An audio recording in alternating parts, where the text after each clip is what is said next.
Muy buenos días. Muy buenos días a todos. Muy buenos días a ti de nuevo, Yasmín.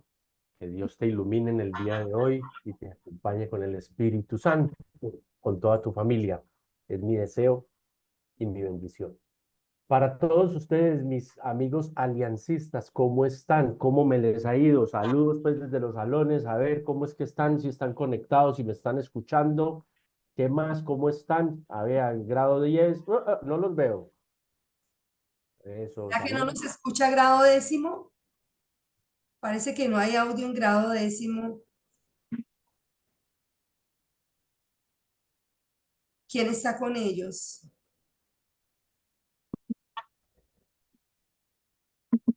Ahorita sí ya los escuchamos, ahí sí ya. Listo. Bueno, ¿de qué se trata todo esto? Primero, mi nombre, Alexander Cardona Arias. Yo tengo formación en Derecho y tengo formación en Psicología. Y como lo decía la profesora Yasmín, llevo muchos años en esta actividad del desarrollo humano. Inicialmente estuve vinculado con el proyecto de actitud positiva por 24 años. Yo trabajé aquí con Jorge Duque Linares 24 años y posteriormente me contrataron en el Colegio de Líderes de Miguel Ángel Cornejo en México, que es el papá a nivel latinoamericano de todos los rollos del liderazgo y la excelencia.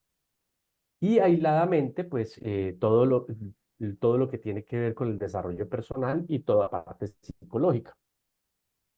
El Colegio Alianza Pedagógica me ha llamado, siempre me ha tenido en cuenta, siempre hemos estado vinculados con ustedes. Y para mí es un verdadero placer vincularme a uno de los mejores colegios del país. O sea, es que uno estar en el top 10 no es cualquier cosa. Y todos ustedes son personas muy especiales y para ello yo nunca digo que no a la alianza pedagógica. Bueno, me invitaron para que habláramos de la salud mental. Entonces, para poder entender todos estos rollos, tenemos que tener cosas muy concretas, definiciones muy concretas, para así saber cómo es que funciona el tema en la mente y cómo es que funciona el tema de las emociones. Entonces, ¿qué es la salud mental? La salud mental es buscar nuestro bienestar. O sea, cuando usted vive bien, está con buena salud mental, pero cuando usted vive mal, afectó su salud mental. Pero esa salud mental tiene tres componentes. O sea, ¿cuándo estamos bien? Cuando tenemos bien los procesos de bienestar en la parte emocional, en la parte psicológica y en la parte social. O sea, que si nos impacta en algún momento nuestra condición social, afecta nuestro bienestar. ¿Y entonces qué afectó? La salud mental. Y tengan en cuenta una cosa, la salud física hoy se está comprobando que el inicio de nuestras enfermedades físicas tienen origen en muchos casos de nuestra salud mental. Por ejemplo, una persona que no sepa manejar el tema de los rencores, el tema del odio a las personas o a las cosas, y esos se vuelven odios, como se dice vulgarmente, viscerales, es porque tarde o temprano vas a quedar afectado de la parte gástrica. O sea que los odios y los rencores y las envidias tarde o temprano van causando úlceras gástricas, después primero la gastritis, después la úlcera y posiblemente vamos a terminar en un cáncer gástrico.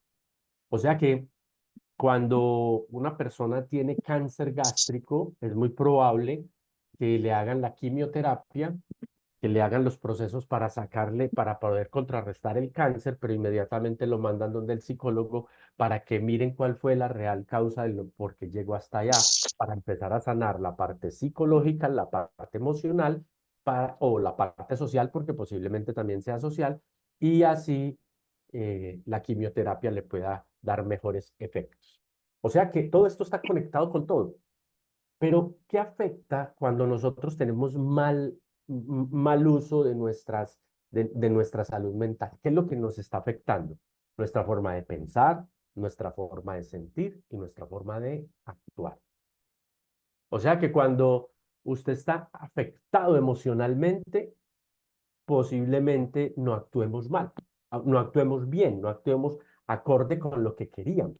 Entonces, es muy importante saber qué es lo que necesita, qué es lo que se necesita para tener una buena salud mental. Entonces, resumiendo, ¿qué es salud mental? La salud mental es la que busca nuestro bienestar, tanto emocional como psicológico y social, y que afecta los pensamientos, los sentimientos y las actuaciones. ¿Para qué? ¿Para qué todo esto? Pues para enfrentarnos a la vida, o sea, para tener las herramientas para enfrentarnos a la cotidianidad, al día a día. Bueno, la salud mental nos ayuda a enfrentarnos al estrés, nos ayuda para las relaciones con los demás, nos ayuda a tomar mejores decisiones. Entonces, para poder saber, ya sabemos qué es la salud mental. Entonces, ¿cómo funciona todo este rollo? ¿Cómo funciona todo este cuento? Resulta que nosotros cuando nacimos, nosotros en el cerebro nacimos 0 kilómetros, virgencitos, 0 kilómetros. Aquí no había nada, salvo una cosa que sí viene de fábrica, que son las emociones básicas.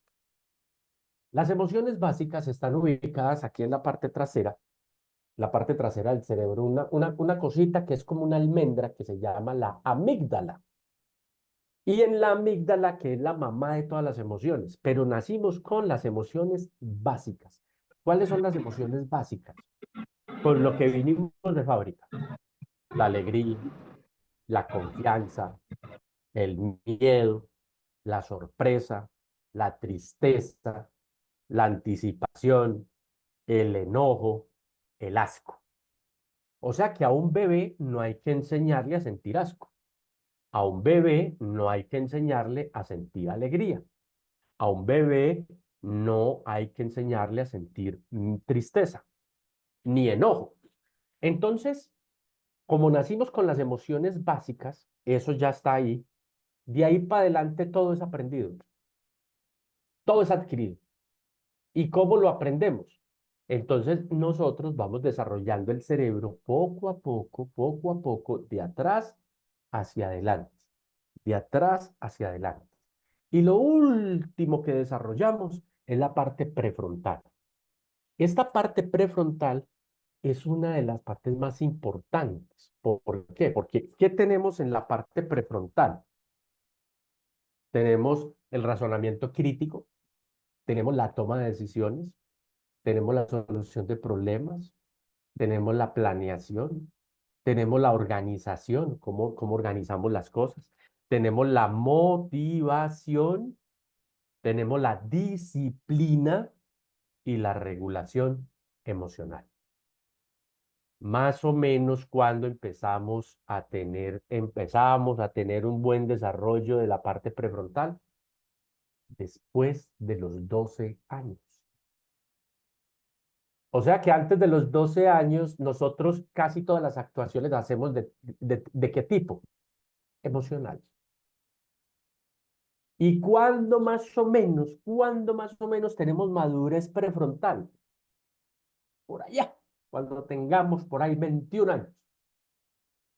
Por eso es que en muchos países del mundo, la mayoría de edad es a los 21 años. O sea que nosotros en la etapa que estamos en este momento, que es la etapa escolar, estamos en pleno desarrollo, en desarrollo tanto emocional como racional. Entonces, ¿qué pasa? Como nosotros tenemos conexiones sinápticas, ustedes saben qué es la conexión sináptica porque ustedes ya vieron biología. ¿Qué es la conexión sináptica? La conexión entre una neurona y la otra, ¿se acuerdan? Entonces, esto se hace por medio de choques eléctricos, por energía eléctrica, por corriente eléctrica. Y entonces esta información de esta neurona pasa a esta otra así, pero eso se demora microdécimas de segundo, eso es rapidísimo. Entonces la velocidad de las conexiones sinápticas con relación al sistema límbico, que es el que maneja las emociones, tiene una velocidad. Y en el sistema del pensamiento tiene otra velocidad. O sea que nosotros los seres humanos estamos dotados de que primero actúa la emoción y después actúa la razón. Por eso es que muchas veces nos equivocamos porque usted contesta con rabia y después dice, ay, no, yo no quería contestarle así, qué pena contigo. Por eso es que entonces hay una frase que yo quiero que todos ustedes se la aprendan. La emoción actúa y luego la razón justifica. Oiga, pues, la emoción actúa y luego la razón justifica. ¿Qué quiere decir eso? Que nosotros la embarramos en la vida es cuando dejamos que la emoción actúe y después decimos, ay, Dios mío, yo la embarré. Ay, Dios mío, yo no debía decirle eso. Entonces, como usted ya sabe que la velocidad de la emoción es mucho más rápida que la velocidad del raciocinio, de la parte lógica, entonces usted tiene que tener control de la emoción para no estar embarrándola por ahí, para que no le digan catrasca. ¿Ustedes sí saben qué quiere decir catrasca? ¿No? ¿No saben? Catrasca es la persona que va tras, o sea, catrasca, tras. O sea, la embarra, la embarra, la embarra, la embarra, la embarra, la embarra. Catrasca. Ahorita no es que le van a decir a Flores Catrasca, ¿no? Pilas pues, no sin apodos. Entonces, nosotros tenemos que saber controlar esa emoción. Entonces, por eso es que la abuelita nos decía, cuando estés en caliente, no tomes decisiones. O sea, cuando estés demasiado con mucha ira, o cuando estás con mucha alegría, o cuando estás con miedo, no tome decisiones. Espere, porque como primero actúa la acción, hay que esperar a que entre la razón. Y la abuelita también decía, cuente hasta 10, cuente hasta 10. ¿Qué quiere decir eso? Dele tiempo para que entre a actuar el prefrontal y no que actúe la amígdala. Cuando usted mezcla esa parte de la inteligencia, o sea, la parte prefrontal, la toma de decisiones, el saber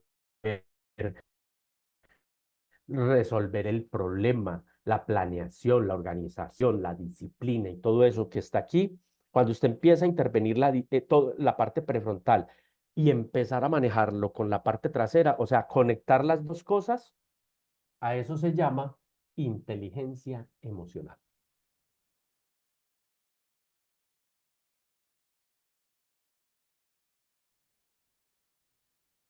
Entonces ya sabemos qué es la inteligencia emocional. Saber tomar la mejor decisión con la emoción. Estamos en proceso formativo, muchos de nosotros todavía no tenemos las herramientas suficientes, no tenemos las herramientas suficientes para poder tomar mejores decisiones, para poder ser muy racionales y poder planear mejor, pero tenemos que empezar a adquirirlas. Entonces, en eso, ¿cómo funciona? Entonces, ¿qué es una emoción? Entonces, si tú sabes qué es una emoción, ya sabes controlar las emociones. ¿Qué es la emoción? La emoción se le considera la forma natural, la manera más natural que los seres vivos, que los seres humanos mejor, reaccionamos a lo que nos ocurre en nuestro alrededor. O sea, que es la forma en que respondemos ante los estímulos externos e internos. Entonces, por ejemplo, está haciendo frío. Entonces, el estímulo externo, ¿qué es? El frío. Entonces, ¿cómo reacciona el cuerpo ante el frío? Eso se llama una emoción. Entonces, la piel, el órgano más grande que tenemos en el cuerpo humano, recibe el frío, le da la conexión a la amígdala y en la amígdala dice, hey, hey, hey, hey, hay que buscar una cosa que se llama la homeostasis. ¿Qué es la homeostasis? El equilibrio, el yin y el yang. o sea, el equilibrio del cuerpo humano. Entonces, esta persona me puede enfermar, entonces hay que generar unas hormonas, hay que generar una cosa, hay que generar la otra y tal. Y entonces el cuerpo reacciona ante el estímulo externo, que es el frío. ¿Cómo reacciona? Por ejemplo, colocando la piel como piel de gallina. Eso es para cerrar los poros. Empezamos a tiritar. Y usted no le puede decir al cerebro, ay, no titirite. No, es ¿por qué? Porque estamos reaccionando. Eso es una emoción que nosotros tenemos. Por ejemplo, vamos al contrario, está haciendo mucho sol. Entonces, el cuerpo recibe el estímulo externo y nosotros ¿qué hacemos? Internamente, ¿qué hace la amígdala? Empieza a generar unas hormonas para que usted pueda contrarrestar eso que tiene allá, que es el calor. ¿Y cómo se hace? ¿Cómo se hace? Empieza a generar sudor, empieza a generar hiperventilación.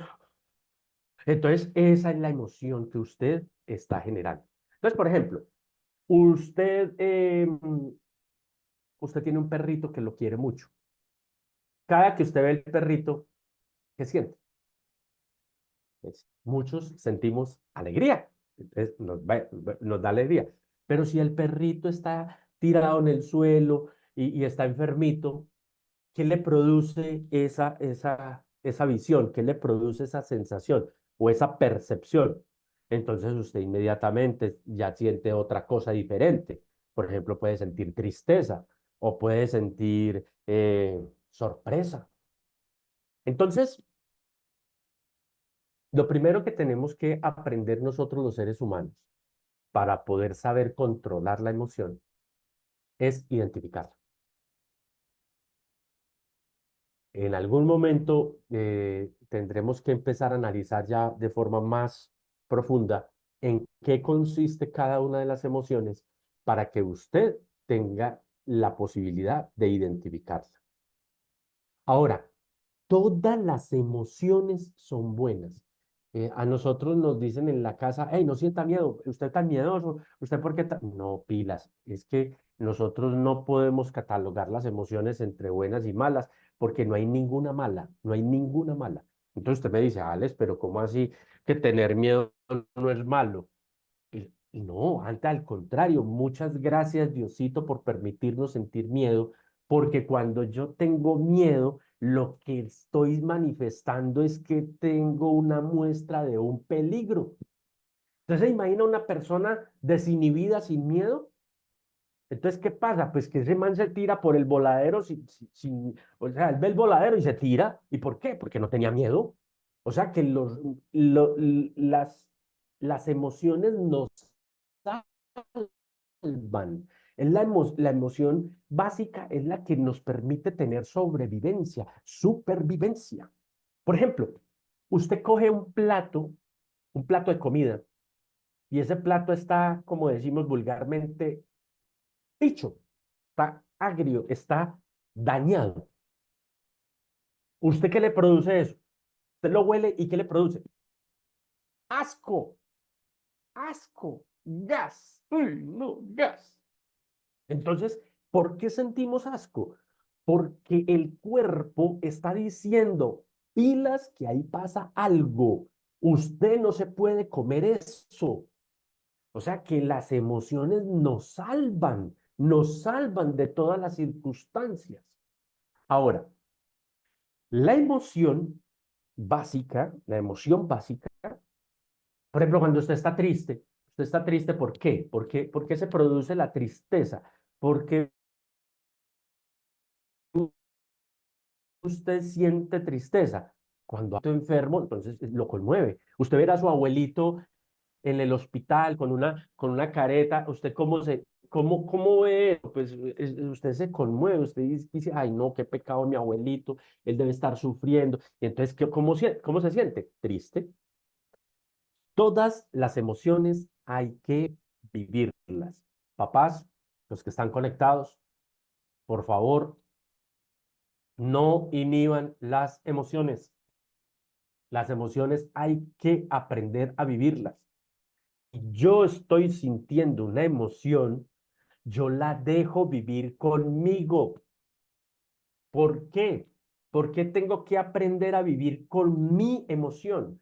porque yo la dejo, porque es una forma natural que yo me expreso ante cualquier circunstancia externa. Entonces, yo la tengo conmigo. Primero la reconozco, la conozco, sé cuál es. Entonces, tengo ira, ya, y la dejo sacar, y la dejo salir. ¿Pero para qué? Para aceptar que tengo ira, que esa circunstancia que me está dando me causó una ira. Y entonces después empiezo a gestionarla. Mejor dicho, en otras palabras, si usted inhibe, o sea, si usted no deja salir esa emoción y no la deja expresar, usted la va guardando y la va guardando y la va guardando hasta que la vida se la cobra. O cuando sale, sale transformada en muchas condiciones que no, ya no son manejables. Esas personas que no expresan lo que sienten, que no son capaces de socializar y de identificar qué es lo que sienten, porque es que nosotros también nos confundimos. Por ejemplo, el compañerito que le hace bullying al otro compañerito. ¿Por qué le hace bullying? ¿Por qué le produce placer ver al otro sufriendo? ¿Será que es que tenemos delincuentes en el salón? No, es porque él tiene una emoción mal manejada, porque todo el que hace bullying, toda la persona que de afectar el bienestar del otro, es porque fue afectado en su bienestar. O sea que la persona que se goza viendo sufrir al otro, está manifestando es que a él lo hacen sufrir. Entonces ahí hay que entender que el que maltrata ha sido maltratado. Entonces, él está diciendo con el maltrato, hey, pilas, ayúdenme. ¿Pero es por qué? Porque no le enseñaron desde el principio que había que dejar salir esa emoción. Cuando yo dejo salir la emoción, cuando yo vivo con la emoción, esa emoción se queda un ratico conmigo y después la transformo en otra cosa. Inmediatamente puedo seguir mi vida. Pero cuando no la dejo vivir, cuando no la dejo sacar, entonces ella se queda guardada para mí toda la vida y tarde o temprano va a salir transformada en un monstruo peor. O sea que conocer la emoción, aceptarla, aceptar que estoy sintiendo eso y luego gestionar. Les coloco un ejemplo. Con ejemplos es más fácil. Mire, por ejemplo, yo tengo un temperamento muy fuerte, como colérico a veces. Y entonces, ¿qué pasa? Que hay cosas que a mí me sacan la piedra, me sacan la piedra. Y hay una cosa que me saca del planeta, pero eso sí me da una rabia, la verdad. Que cuando yo voy manejando, no ha cambiado el semáforo y ya me estén pitando. ¡Ah! Y eso me da una piedra. Y entonces, como yo no sabía controlar las emociones, entonces yo era de los que sacaba la cabeza y pase por encima y fue tantas y ta. Y oiga, y me metí en unos problemas en los berriones. A medida que uno va pasando la vida, se va dando cuenta que las dificultades con los otros traen esas enseñanzas. Y entonces uno dice, pero yo ¿para qué me pongo ahí a desgastarme con una persona que de pronto ni le interese mi bienestar? Entonces, yo más bien voy a aprender a gestionar esa emoción. Entonces, si me pitan, la respuesta mía es la ira, pero la ira me produce un sentimiento. ¿Cuál es el sentimiento? Que es expresar de forma soez o expresar con groserías lo que yo estoy sintiendo. Es que aquí tenemos que tener en cuenta una cosa. La emoción es una cosa y el sentimiento es otra. O sea, la emoción son lo que yo tengo, es con las que nacimos. Y hay emociones secundarias. O sea, es la mezcla de dos primarias, se produce otra. Entonces, por ejemplo, cuando usted mezcla la alegría con la anticipación, eso se llama amor. Entonces, las secundarias son aprendidas. Las emociones primarias nacen con nosotros y mueren con nosotros. Entonces, cuando usted está alegre, ¿qué le produce la alegría? Entonces, a unos los pone eufóricos, a otros los pone a llorar. Yo lloro de alegría. Cuando estoy muy feliz, se me vienen las lágrimas. Hay otros que les da por bailar, hay otros que les da por cantar, hay otros que les da por saltar. Entonces, ¿cómo se llama cuando estás saltando? ¿Cómo se llama cuando estás llorando? ¿Cómo se llama cuando estás eufórico? Se llama sentimiento. O sea, la emoción produce el sentimiento. Yo no puedo controlar la emoción, pero sí puedo controlar el sentimiento que produce la emoción. A eso es lo que se llama el manejo de las emociones. Entonces, cuando estoy, cuando estoy, por ejemplo, triste, ¿qué me produce? Entonces, a veces me produce melancolía. O a veces me produce llanto. Oiga, pues, otra vez a llorar. Entonces, yo lloro porque estoy alegre y lloro porque estoy triste. Entonces, al fin, ¿qué? ¿Llorar es bueno o malo? Entonces, ahí es donde nosotros tenemos que aprender. ¿Cómo aprendemos? A controlar la llorada. Entonces, no controlamos lo que estamos sintiendo, la emoción, pero sí controlamos la respuesta a la emoción. Entonces, como a mí me daba ira y la ira me da por ser grosero, controlar la grosería. Entonces, ¿cómo se aprende esto? Dándole un mensaje diferente al cerebro. Pues cada que me piten, yo voy a suponer que esa persona está de más de afán que yo. Y entonces yo le voy a dar vía porque él tiene razón. De pronto él tiene mucho afán. Entonces yo ya no volví a pelear con la gente que pita. Y ya no me produce tanto problema. Entonces, podemos modificar la respuesta a la emoción, mas no podemos modificar la emoción. Y como todos nosotros Y como todos nosotros buscamos un equilibrio, acuérdense en la palabra homeostasis, que eso te va a salir en las pruebas del IFES. ¿Qué es la homeostasis? El equilibrio, el equilibrio. Entonces, el equilibrio es buscar cómo actúa la razón y cómo actúa la emoción. Buscar el equilibrio emocional y racional. Cuando una persona es demasiado racional, no deja florecer las emociones. Cuando una persona es demasiado emocional, entonces siempre la está embarrando porque no sabe tomar decisiones. ¿Hasta aquí cómo vamos? ¿Vamos bien? ¿Sí la hemos entendido? Perfecto. Vean, yo soy fanático a un personaje que existió 350 años antes de Cristo. Ese personaje para mí es el duro de los duros de los duros.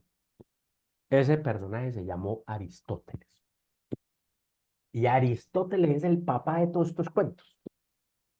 Entonces, Aristóteles decía que el ser humano solamente busca una cosa. ¿Qué busca? Un bienestar. ¿De qué estamos hablando?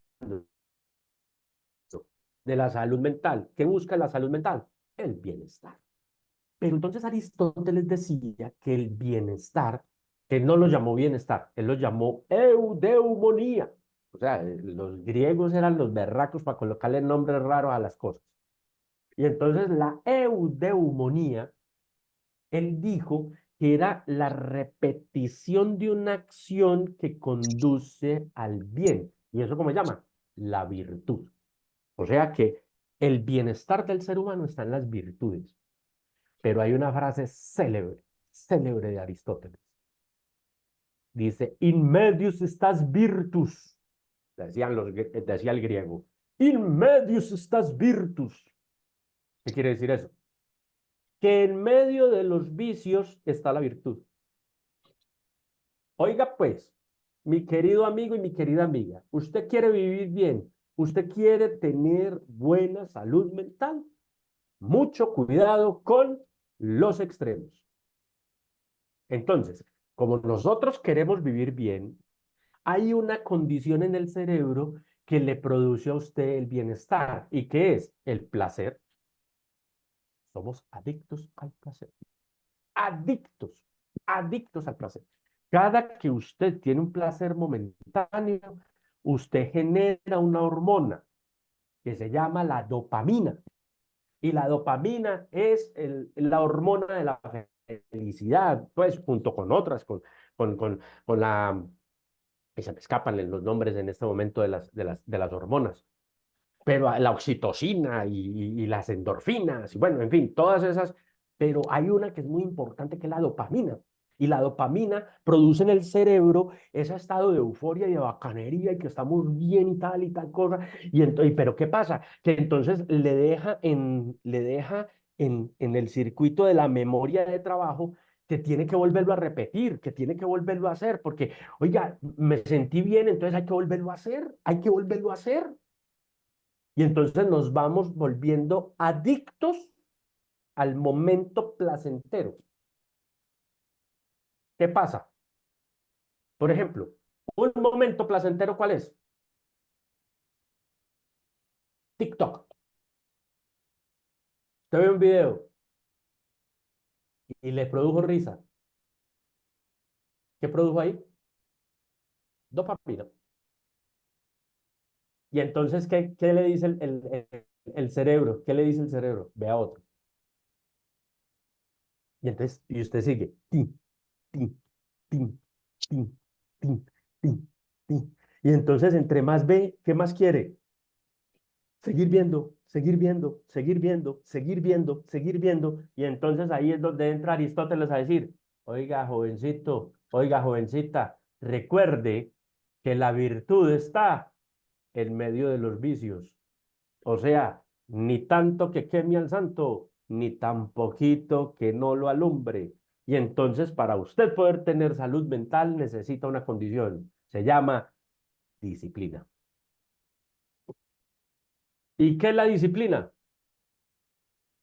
¿Qué es la disciplina? Parar el momento del placer. Parar el momento del placer. ¿Sabe qué produce placer? ¿Sabe por qué se venden tanto las hamburguesas? Porque produce dopamina. ¿Sabe por qué se venden tanto los perros? Porque produce dopamina. ¿Sabe por qué se venden tanto las pizzas? Porque produce dopamina. O sea que nosotros nos volvemos adictos a los perros, a las pizzas y a las hamburguesas. Y sin decir nada, una cosa que produce dopamina al 100, los fritos, las cosas fritas, o sea, comida chatarra. Entonces usted cuando quiere salir a comer, ¿qué quiere comer? Frisbee. ¿Allá en Yopal hay frisbee? Sí, señora, y frisbee. ¿Qué otra cosa produce dopamina? El azúcar. Entonces, ¿qué queremos ir a comer? Un helado, un crepes, un waffle. Y eso nos va a producir, y el chocolate, oh, chocolate es la máxima del placer. Entonces, ¿qué pasa? Que usted, a medida que va comiendo, va produciendo dopamina y entonces, ¿qué le dice al cerebro? Hey, recuerde que tiene que volver a comer. Y usted le pasa un poquito la sensación de llenura y ¿qué quiere? Uy, qué rico otro pedacito, uy, qué rico otro pedacito, y qué rico otro pedacito, y ahí termina como Alex, con sobrepeso. Entonces, usted tiene que parar, parar. ¿Cómo se hace? Con la razón. Entonces, usted para los momentos de placer, a eso es lo que se llama la disciplina. Pero, ¿cuándo usted es disciplinado? Cuando paró el momento de placer y le colocó un deber. ¿Cómo así? Por ejemplo, ¿qué produce placer? ¿Qué otra cosa produce placer? Dormir. Ah, dormir es una belleza. Y a las 5 de la mañana, que está lloviendo, está haciendo frío, ¿qué tiene que hacer uno? Pues estar durmiendo. Pero ¿qué tenemos que hacer? Pues levantarnos porque tenemos que ir a estudiar, porque tenemos que ir a trabajar, porque tenemos que ir a entrenar. Entonces, ¿qué es disciplina? Parar el placer y colocar un deber. Entonces, me tengo que levantar porque tengo que ir a estudiar. Me tengo que levantar porque tengo que ir a trabajar. Me tengo que levantar porque tengo que ir a entrenar. Ahora, hay personas que les va muy bien en la vida. son los campeones mundiales, son los campeones olímpicos, son los mejores empresarios, los mejores médicos, los mejores artistas, los mejores futbolistas. Bueno, mejor dicho, cualquier actividad siempre hay personas que se destacan por ser los mejores. ¿Y ustedes qué creen que esos que son los mejores es porque tienen una neurona de más? ¿Es porque tienen una condición física diferente a nosotros? No. ¿Qué tienen ellos que los demás no tienen? Entonces la gente dice, disciplina. ¿Y sabe por qué? Porque las personas extraordinarias, ¿qué es lo que hacen? Pilas, pues, que aquí está la fórmula para que usted sea el mejor en todo. Entonces recuerde que nosotros somos adictos al placer. Entonces, ¿qué tenemos que hacer? Parar el placer. ¿Para qué? Para no irnos para los extremos. Y entonces cuando paro el placer, le coloco un deber. Hasta ahí eres una persona disciplinada, común y corriente. Pero si eres extraordinario, continúas con la ecuación. ¿Y cuál es la ecuación? Que este deber lo conviertes en un placer. ¿Por qué? Como somos adictos al placer, entonces si tu deber se convierte en un placer, siempre estás generando dopamina y lo quieres repetir y lo quieres repetir y lo quieres repetir y lo quieres repetir. Ejemplo, deje de ver videos porque eso le está produciendo placer. Y póngase a leer. Qué pereza leer. No, no, ¿quién se inventó la lectura, Dios mío? Entonces, si usted lo hace porque le toca, usted no le saca el gusto, entonces usted no está produciendo la emoción, no está produciendo la dopamina que se necesita para poder disfrutar de lo que estás haciendo. Hasta que por allá encontró una lectura que realmente lo apasionó, una novela hablando de lo que a usted le gusta, o está leyendo algo lo que realmente le fascina. Entonces, ¿qué hace usted? Como la dopamina está porque a usted le gustó eso, entonces, ¿qué pasó? Que usted quiere repetir y repetir y seguir y seguir y seguir y seguir. Entonces, cuando usted convierte la lectura en su hábito saludable, en su hábito que le gusta, ahí es donde usted va a ser el mejor académico, ahí es donde usted va a ser las mejores pruebas del ICFES, ahí es donde usted va a ser el mejor médico, el mejor ingeniero, el mejor en cualquier rama del conocimiento. ¿Por qué? Porque la lectura me desarrolla a mí el razonamiento crítico, el razonamiento abstracto y la toma de decisiones. O sea que mis queridos amigos y mis queridas amigas, aquí la posibilidad es que lo que el profesor le dice a usted, que haga esta tarea, usted lo toma es como una tarea que qué pereza y me van a calificar. El día que usted lo haga es porque le gusta, ese día empieza usted a querer repetir la acción. Ejemplo, mi hijo le gustan las matemáticas. Él está en grado noveno. Ayer me dijo, pa, ¿por qué no me ayuda con una tarea que tengo del álgebra de Baldor, el ejercicio, yo no sé qué vaina? Una cosa más complicada, una cosa que, porque yo para las matemáticas, pues más o menos, pues no, pero tampoco es que sea muy bueno. Y entonces el hombre me leía eso y me estaba hablando en chino. Me estaba hablando en chino, yo no entendía nada. Entonces yo le dije, no, papito, ya sabes que cojamos el ejercicio que hiciste con el profesor y explícamelo, explícamelo. Entonces él empezó a explicarme cómo se lo explicaron a él. ¿Cuál es la mejor forma de uno aprender? Uno, enseñar, explicárselo al otro. Y entonces, cuando él empezó a explicarme, entonces se metió al segundo, y bueno, y hagámoslo pues, entonces, pero usted, explíquemelo, es que yo no entiendo bien. Y entonces, yo ya había entendido, pero yo necesitaba que él me lo explicara a mí. Y entonces empezó a explicármelo, y cuando menos pensó, iba en el ejercicio 10 explicándome los 10 primeros ejercicios y tenía que hacer 5.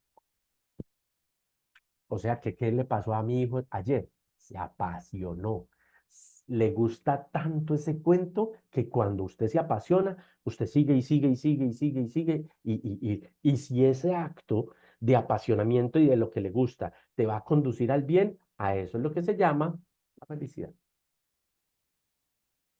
Pero después de 10, ¿qué hay que hacer? Pare, papito, no se me vaya a ir para otro extremo. O sea que definitivamente nosotros necesitamos tener disciplina y disciplina con los procesos que nos producen placer. Ahora, ¿cómo se desarrolla el pensamiento para poder que usted aprenda a parar? Miren, mis amigos y mis amigas, es importantísimo que ustedes aprendan primero a tener buenos hábitos. Esos hábitos es la repetición de la acción. Papás, aquí en esta edad es donde se cultivan los hábitos. No se negocian, no se pueden negociar los buenos hábitos. Usted levantarse a determinada hora, eso es un hábito. Comer a determinada hora, eso es un hábito. Usted, se lo explico cómo funciona esto, por qué es importante tener buenos hábitos. Le digo a cualquier estudiante de grado cuarto, quinto o inclusive de grado 11, tiene el lapicero así, ¿cierto? O lo tiene encima del escritorio. Y le pregunto, hagan este ejercicio. Cada uno coja el lapicero que tiene al frente y haga como si fuera a escribir. Cójalo como si fuera a escribir. Ya, ¿cuánto se demoraron? Nada, ¿sí o no? Perfecto. Cuando usted era niño, el profesor, su papá y su mamá le tenían que indicar cómo era que había que hacer la pinza para coger el lapicero. Y al principio usted no sabía. Y entonces, ¿qué tenía que hacer? Usted repite la acción hasta que se la aprende. ¿Y qué es aprender? Aprender es coger para mí, coger para mí. Entonces yo ya cuando lo aprendí, ese pensamiento lo paso al prefrontal que se llama memoria de trabajo y entonces cuando yo cojo un lapicero, yo no tengo que estar pensando, ay, ¿cómo era que tenía que hacer esto? Ay, ¿cómo fue que me enseñó mi papá? ¿Cómo fue que me enseñó mi mamá? Ay, la profesora de preescolar sí me dijo que tenía que hacer la pizza. No, usted de una, ¡pum!, lo hace. O sea que el cerebro ahorra mucha energía haciendo, volviendo a aprender cosas que usted ya sabe. Por ejemplo, amarrarse los zapatos. Amarrarse los zapatos es súper complicado, eso es muy difícil. Y cuando uno está aprendiendo, ¿qué tiene que hacer? Estar muy atento a lo que estás haciendo, porque la orejita aquí, la otra orejita aquí, y estar haciendo la mezcla aquí, tal cosa y tal otra, hasta que lo hizo. Y cuando lo hizo, ¿qué pasó? Eso. Y después volvió y lo repitió. Y después volvió y lo repitió. Y entonces cuando usted repite la acción, repite la acción y repite la acción, ¿qué se va generando?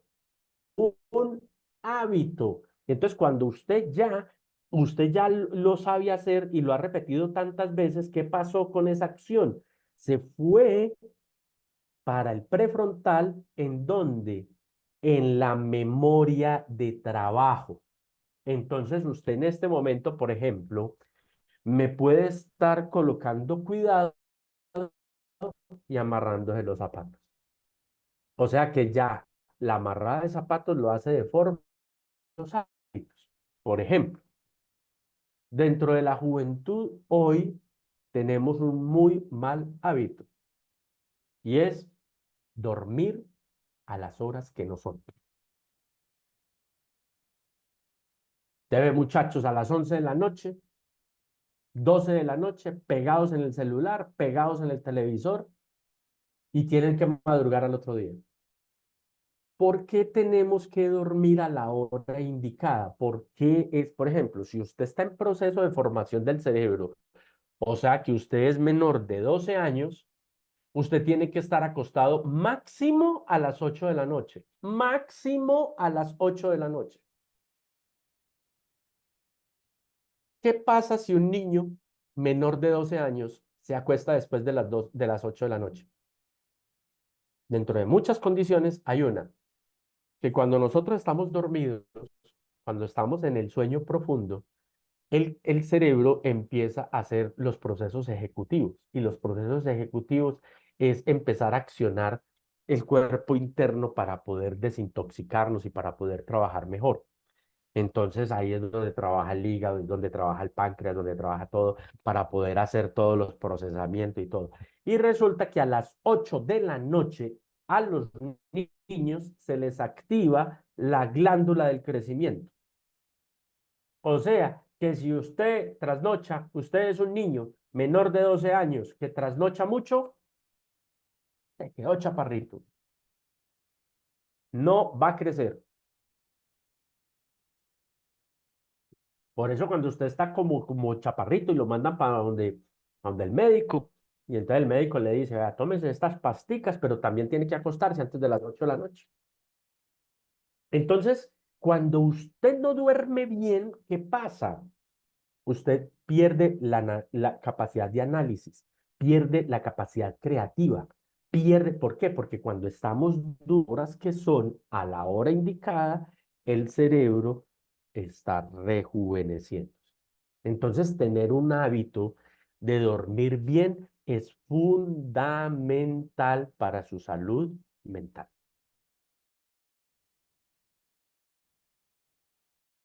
Dísimas con relación a la dopamina, porque la dopamina nos convierte en ¿qué? En adictos. Entonces, en este momento, la mayoría de nuestros jóvenes están adictos a la estimulación. ¿Qué es la estimulación?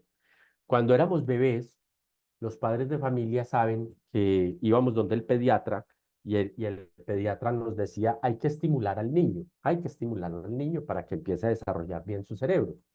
Y entonces, ¿qué le colocaban a hacer cuando estábamos bebés? Entonces le colocaban música, o sea, sonidos. ¿Cómo se estimula el cerebro de un bebé? Con sonidos, con movimientos y con colores. Cuando usted, jovencito de 12 años, 15 años, 16 años, tiene el celular en la mano, ¿qué tiene el celular? ¿Qué tiene el PS5? ¿Qué tiene el Nintendo? ¿Qué tienen los juegos electrónicos? ¿Qué tiene el televisor? Movimiento, colores y sonido. O sea que usted en este momento, si pasa mucho tiempo frente a la pantalla de un videojuego o frente a la pantalla del celular, usted se está sobreestimulando en el cerebro. Cuando usted ya tenga 25, 26 años, ¿qué lo va a estimular en la vida? Nada, porque está sobreestimulado. Entonces ahí tenemos la posibilidad de que usted para poder generar dopamina incurra en sustancias que no son tan saludables para nuestro cuerpo humano. O sea que mis queridos amigos, mis queridas amigas, mucho cuidado con los celulares, mucho cuidado con los juegos, mucho cuidado con los televisores. Papás, disciplina, tiempos, tiempos. Hay que tener tiempos. ¿Va a jugar con el celular? Listo, 1 hora. A la hora, pásame el celular. Es que usted los ve, que usted está durmiendo. Y el mancito está en las cobijas y la mancita está en las cobijas chateando a las 2 de la mañana, mandándose mensajes a las 2 de la mañana. ¿Qué está haciendo? Sobreestimulándose. Ahora, usted dice, pero es que qué pereza, no tengo nada que hacer. Bienvenido. Bienvenido el aburrimiento. Cuando usted está aburrido, mire, una de las condiciones más importantes del ser humano es estar en este momento. No hay que tener sobreestimulados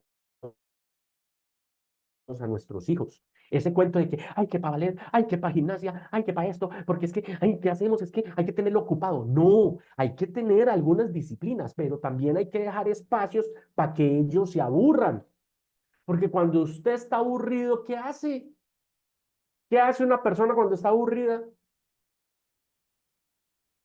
Incentiva la creatividad, se inventa algo, algo nos tenemos que inventar para salir de este aburrimiento. Y adivine qué pasa, que ahí es donde empieza a socializar, ahí es donde empieza a humanizarse, entonces empieza a jugar con el perro, empieza a hablar con el abuelito, va a buscar al amiguito de al frente para que salgan al parque y ahí es donde nosotros empezamos a tener una vida absolutamente normal.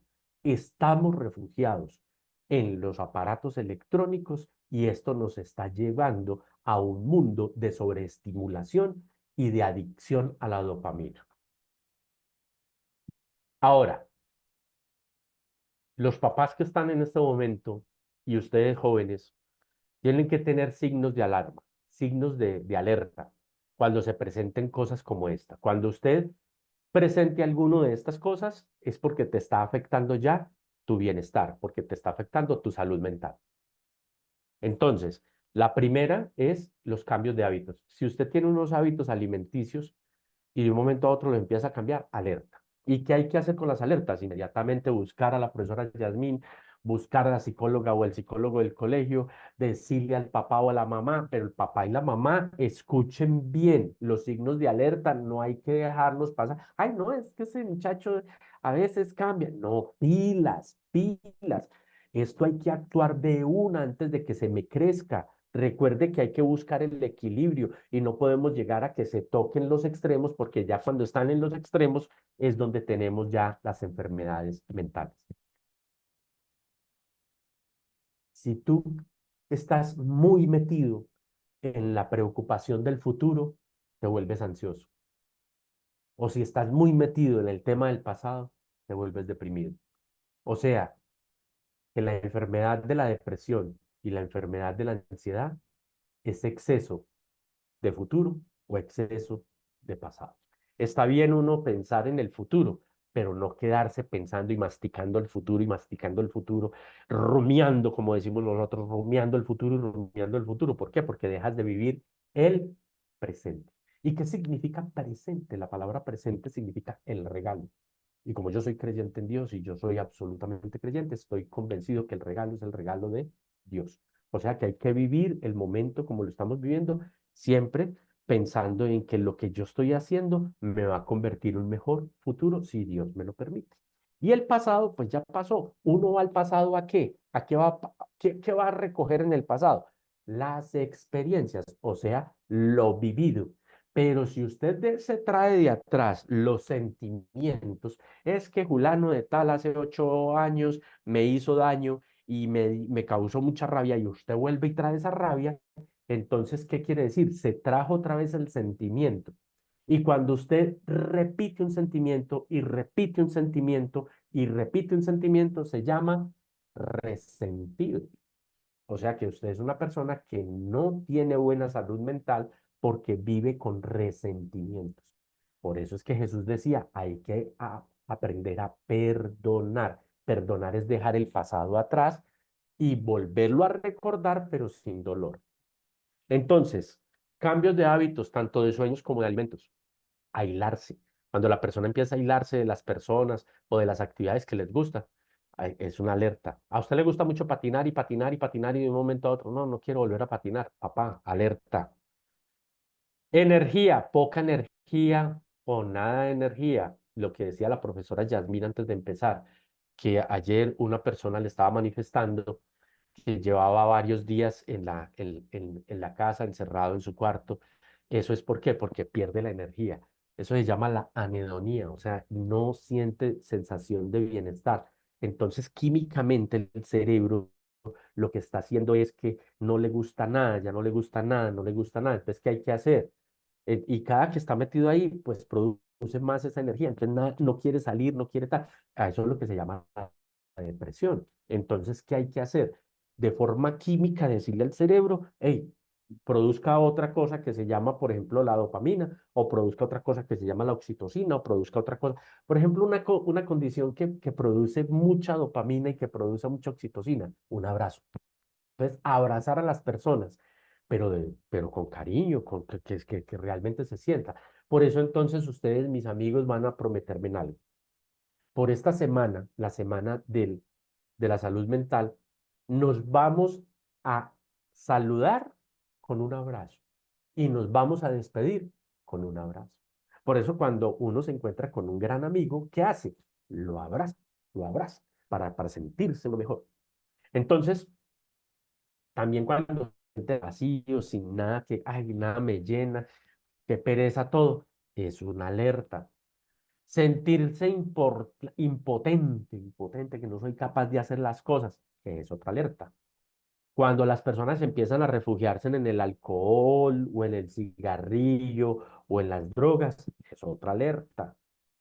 Y cuando se siente confundido, cuando se siente que olvidadizo, que todo se le olvida, enojado, molesto, pues irritable, preocupado, excesivo y asustado, es otra alerta.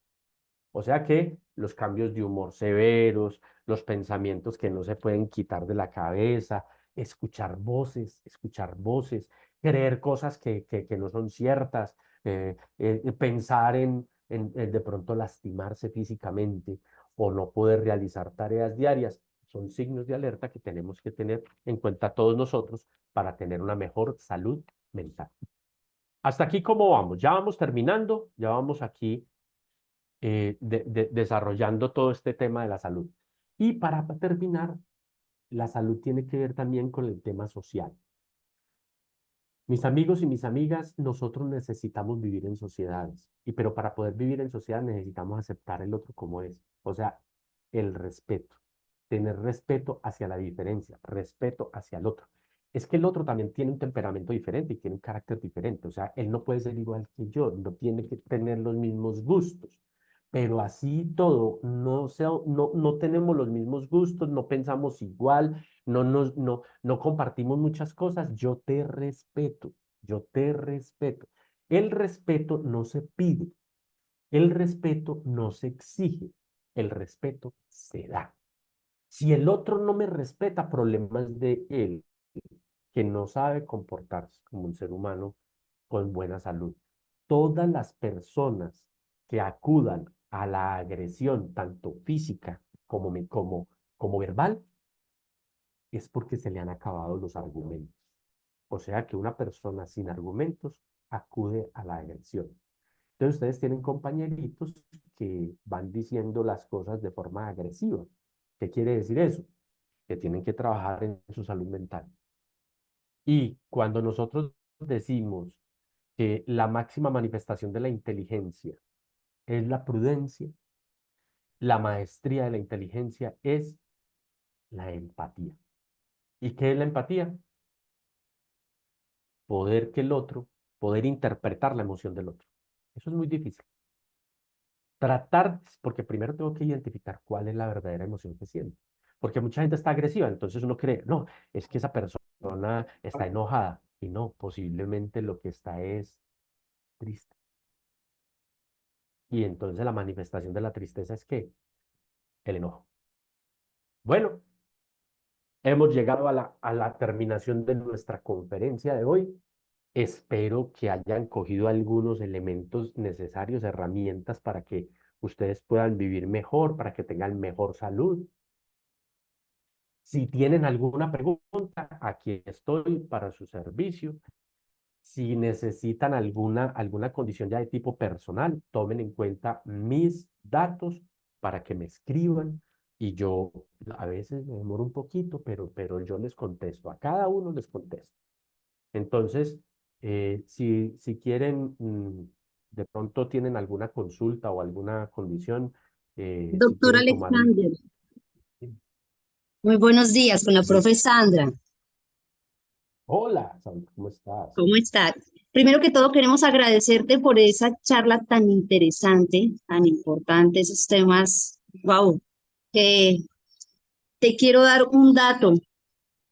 Has Señora, impactado aproximadamente a 385 personas el día de hoy. uy, qué maravilla.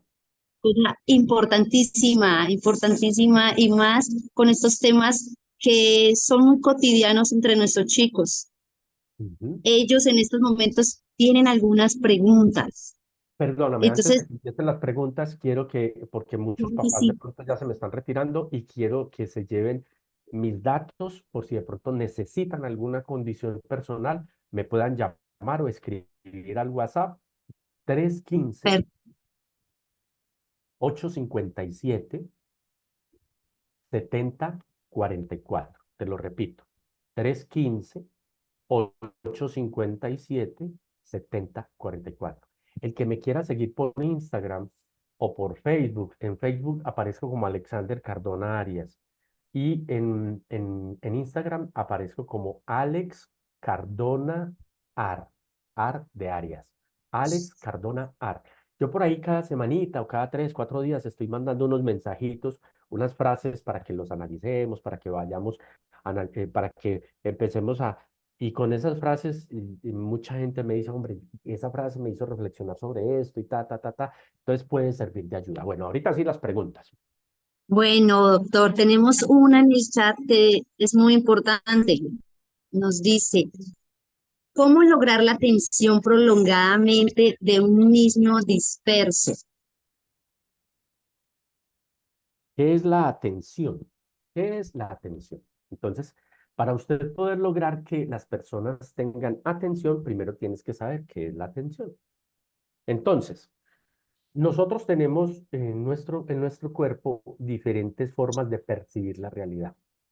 Y se percibe la realidad con los ojos, con el olfato, con la vista, bueno, con los órganos, ¿cierto? Con nuestros sentidos.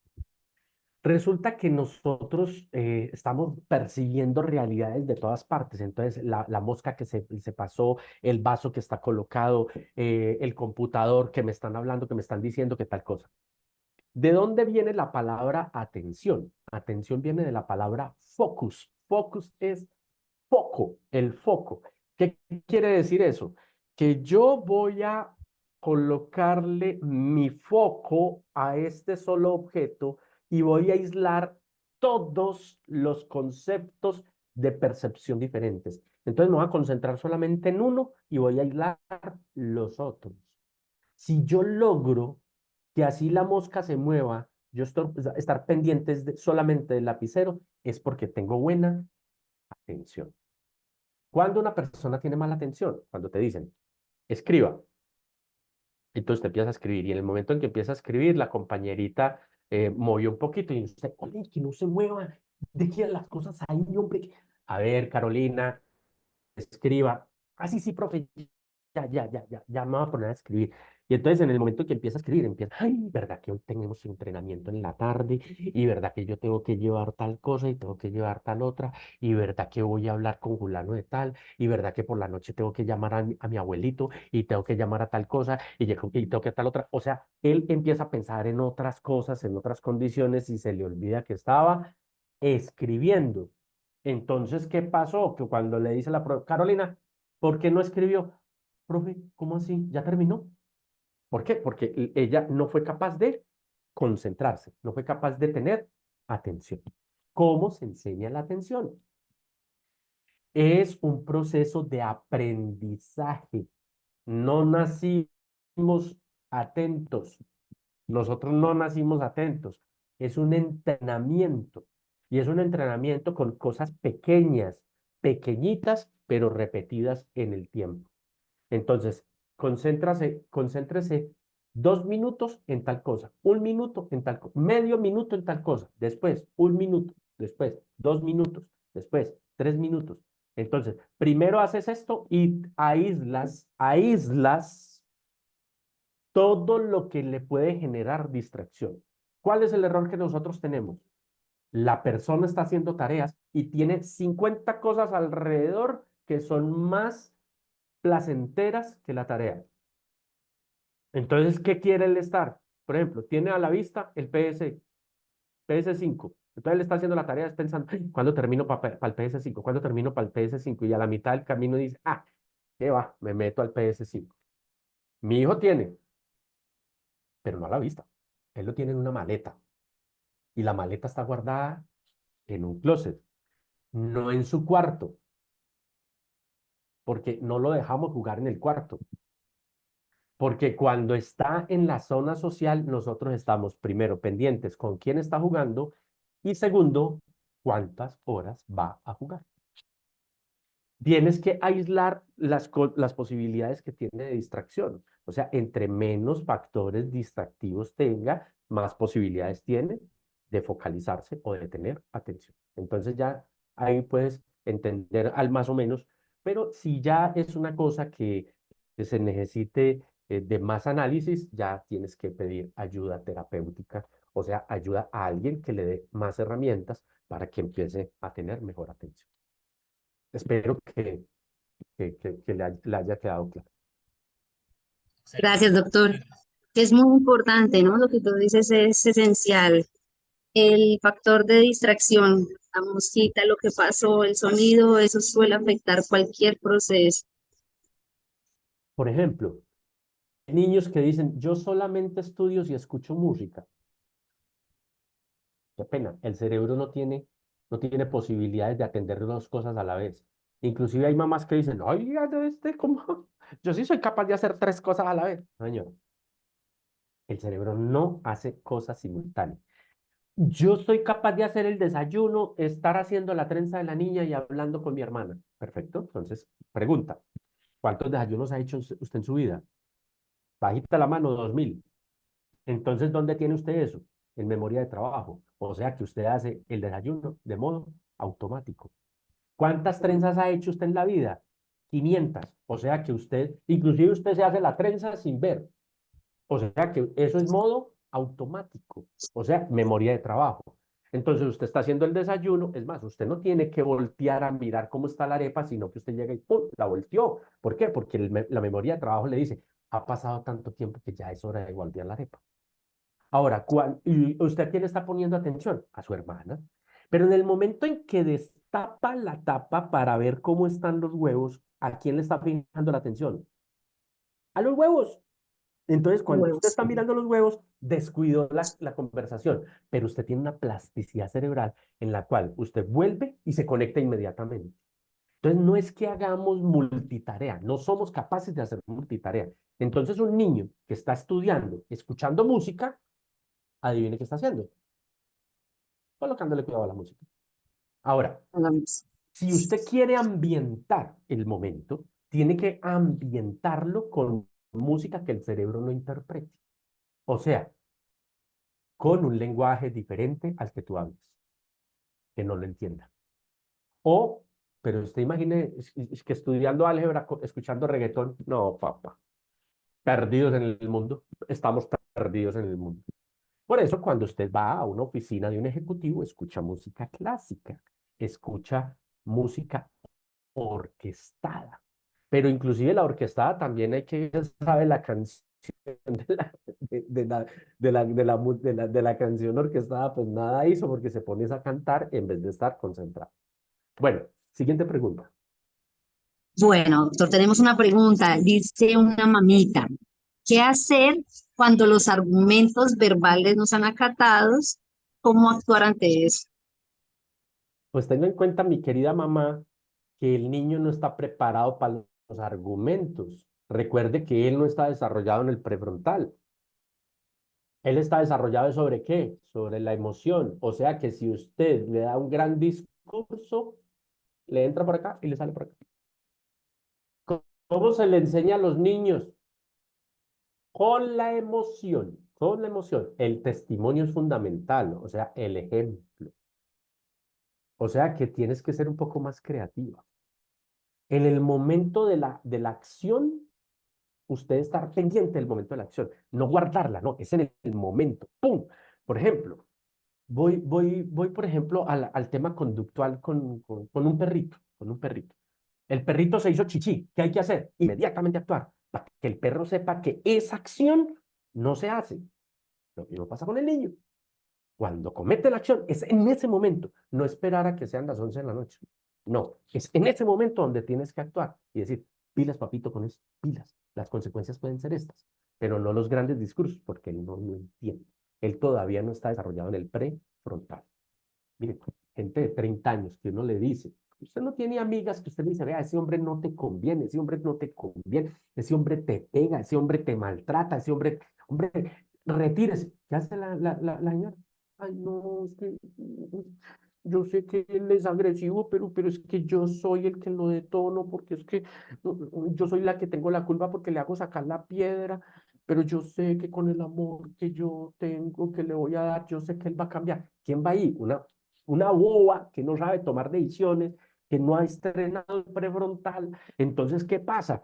Que el discurso, siendo importante, no es la esencia. Pero ahora, el discurso tiene que tener diferentes matices emocionales, porque si yo soy plano, toda hora, hablando así, ahí no va a quedar nada. Pero si estoy a toda hora eufórico, tampoco va a quedar nada. Entonces, los tonos de voz, la parte kinestésica, cómo muevo la boca, cómo muevo las manos, cómo muevo las cejas, cómo tal cosa, tal, eso hace parte del discurso. O sea, es todo un arte, es todo un arte. Pero yo lo que sí le digo, mamita, es deje de hablar tanto y actúe mejor. No hay grandes discursos, hay ejemplos a seguir. ¿Qué otra pregunta tenemos? Muy cierto, eso es muy cierto. A veces nos quedamos en la repetición y se pierde el objetivo de ese mensaje que se quería llegar. Correcto. Doctor, mira que revisando el chat, esto ya es por parte de los estudiantes y se enfocan mucho en el manejo y en el proceso de la ansiedad. La ansiedad, cómo controlarla, cómo manejarla, las secuelas que esta deja en los procesos de las personas. Cuando una persona está en procesos ansiosos, ansiolíticos, o una persona está manifestando ansiedad, primero hay que identificar qué es lo que detona la ansiedad. Entonces, lo primero que tenemos, porque la ansiedad es una respuesta de una emoción. Entonces, tenemos que entrenarnos para que eso no suceda. Y la ansiedad está basada más que todo en la preocupación del antes, o sea, vivir en el antes, estar preocupado, preocupado. ¿Qué quiere decir eso? Ocuparnos antes de que sucedan las cosas. Entonces eso nos genera a nosotros ansiedad. Y la otra condición que genera ansiedad es querer controlar todo. Y resulta que la mayoría de las cosas que en la vida no son controlables. Por ejemplo, usted sale y está lloviendo. ¿Qué hay que hacer? Primero, ¿usted puede modificar la lluvia? ¿No? Entonces, ¿qué hay que hacer? Cuando usted no puede modificar las cosas, usted tiene que aprender es a aceptarlas. Y después de aceptarlas, llega la condición suprema del desarrollo espiritual, agradecerlas. O sea, todo en la vida conduce al bienestar y el bienestar empieza cuando usted tiene procesos de agradecimiento, agradecimiento, agradece. Pero la gente, ¿qué pasa? Que aprende cosas como esta. Entonces su abuelita empezó a decir, ay, qué pereza, está lloviendo. Entonces, ¿cuál fue el mensaje que usted le dio al cerebro? Y hay que tenerle pereza a la lluvia. Y entonces, si está lloviendo, ¿qué pasa? Ay, no, no, es que yo por ahí no voy. Ay, no, no hay que estar lloviendo. Y eso sucede mucho en Yopal. La gente no sale cuando está lloviendo. Y entonces, ¿por qué? No tengo razón, no tengo ni idea por qué la gente no sale cuando está lloviendo. O sea, que recen que no vayan a ir a trabajar nunca a Londres, que recen que nunca vayan a trabajar en Bogotá ni en Manizales, porque allá todos los días llueve y la gente sale. La gente sale lloviendo, ¿no? Entonces, ¿qué tengo que hacer cuando está la lluvia? En vez de estar angustiándome y preocupándome que si va a llover o no va a llover, si llevo la sombrilla, si no llevo la sombrilla, simplemente cuando llueva, disfruto de la lluvia y punto. Hasta luego, ya, chao, hasta luego. Aquí se trata de vivir bien, lloviendo o sin llover. O sea que definitivamente no te angusties tanto, no mastiques tanto. Ay, pero es que me van a regañar. Ay, ¿será que me regañan? ¿Será que tal cosa? Y lo rumen y lo rumen y lo mastican y lo mastican y lo mastican. Y llegan a la casa y usted le cuenta la verdad a su papá y su papá le dice, gracias, papito, por contarme la verdad. Y usted todo ansioso y todo preocupado por la respuesta de una persona externa. No, en la vida uno tiene que asumir las consecuencias de sus actos. Por ejemplo, los pelados, los muchachos hoy ocultan las cosas por miedo y se vuelven ansiosos. Entonces, no saben dominar el miedo. ¿El miedo a qué? ¿Cuál es la consecuencia, cuál es la consecuencia mayor? La consecuencia mayor es quedarme con el miedo. O sea, escogen el camino más tortuoso. Era más fácil soltarlo. Era más fácil decir, vea papá, la embarré en esto. Y bueno, ¿cuál es la consecuencia? Pues, a ver, hágale pues, rapidito, porque es que al mal tiempo hay que darle buena cara. Al mal tiempo hay que darle prisa. O sea, traten de resolver las cosas de una. No se queden durmiendo, no se queden con esa persona, con ese sentimiento ahí, no se queden con esa emoción ahí, porque tarde o temprano se vuelven ansiosos. La ansiedad es un poco más profunda, es un poco más y depende mucho también de cada caso puntual. Así es que la persona que me está preguntando esto, tendría que yo hacerle algunas preguntas de más para poder identificar cómo realmente te puedo ayudar. Doctor, muchas gracias. Sí, eso es muy importante. El miedo, ese sentimiento, estaba acá leyendo precisamente otro comentario y nos hablaba enfocado al miedo. Decía que cómo controlar el encontrarse con una persona que te ha hecho daño, que tú logras perdonar, siguen como en el trato de que ya hasta ahí llegó, pero te sigue haciendo daño. No, él no te hace daño. Él no te hace daño. Tú eres la que permites que te haga daño. Se lo coloco como ejemplo. Por ejemplo, los miedos son aprendidos.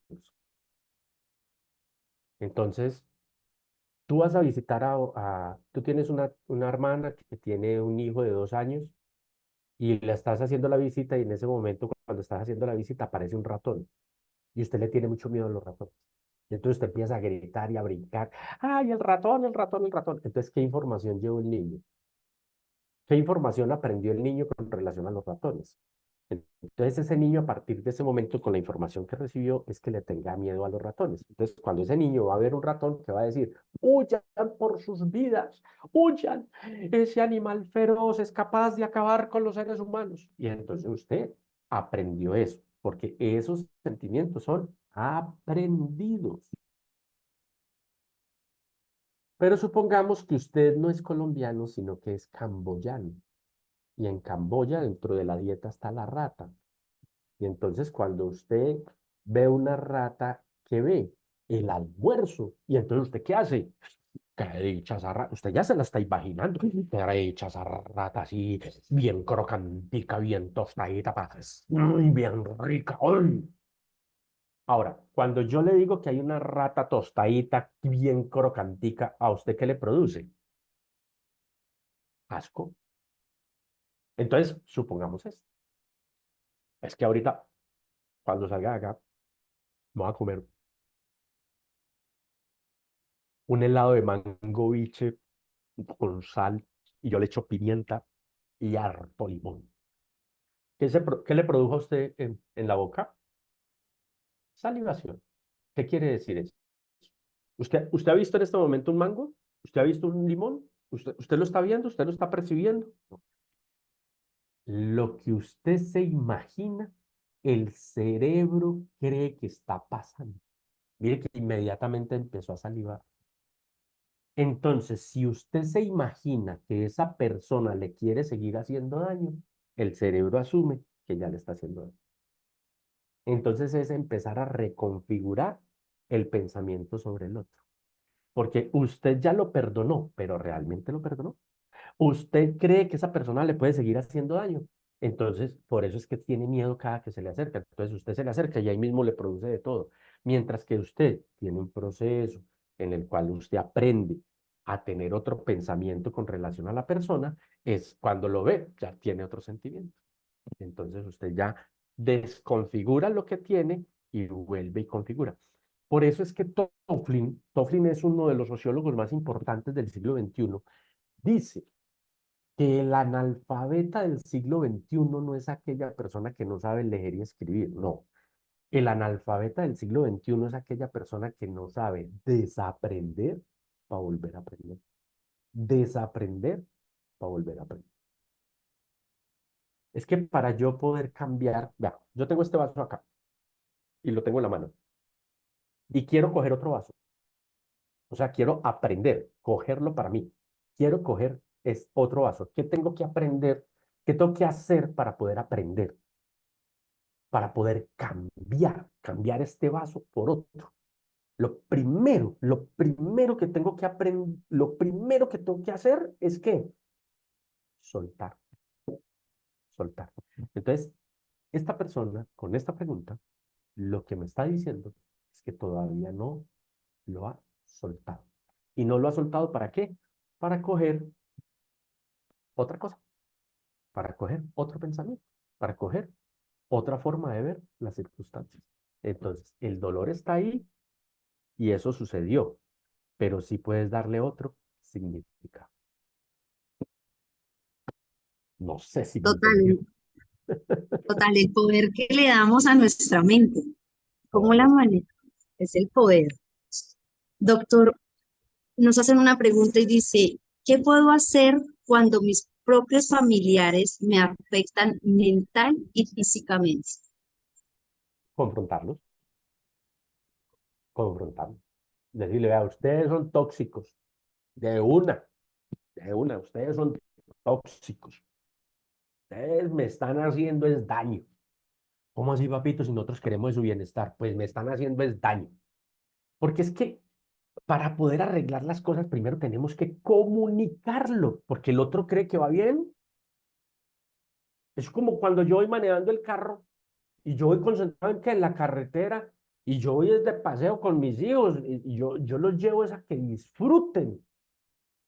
Y mi hijo está que se vomita en la parte trasera o mi hija está que se vomita en la parte trasera porque voy muy rápido. Entonces, ¿qué tengo que hacer? Y ellos ahí con las náuseas, con ganas de vomitar y no dicen nada. Yo sigo porque yo creo que vamos bien. Hasta que mi hija dice, pa, que me vomito. Ah, espere un momentico, mi hija, espere pues, y ahí mismo me ahorillo. ¿Y qué hago? Pues tratar de darle agüita, venga mi amor, ¿qué le pasó? Ah, es que usted va manejando muy rápido. Ay, mi amor, sí, qué pena contigo, te estaba haciendo daño y no sabía.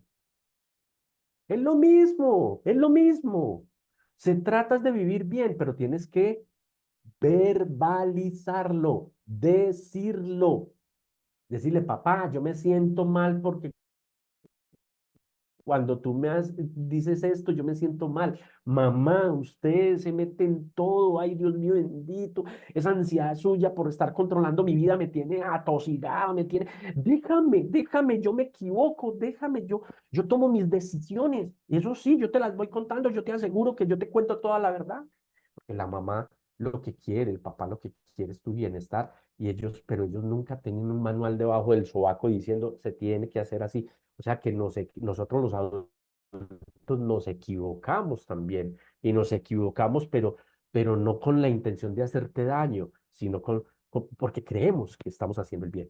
Pero si tú te estás sintiendo mal, tienes que expresar, tienes que decir. Ahora, si ya lo dices y tu papá, tu mamá, tu tío, tu abuelo, la parte familiar que tú me estás diciendo, no y acata, ahí mismo sacan la mano. ¿Qué es sacar la mano? Pedir ayuda. ¿Con quién? Aquí en el colegio te podemos brindar ayuda. ¿Con quién? Con una persona de tu confianza.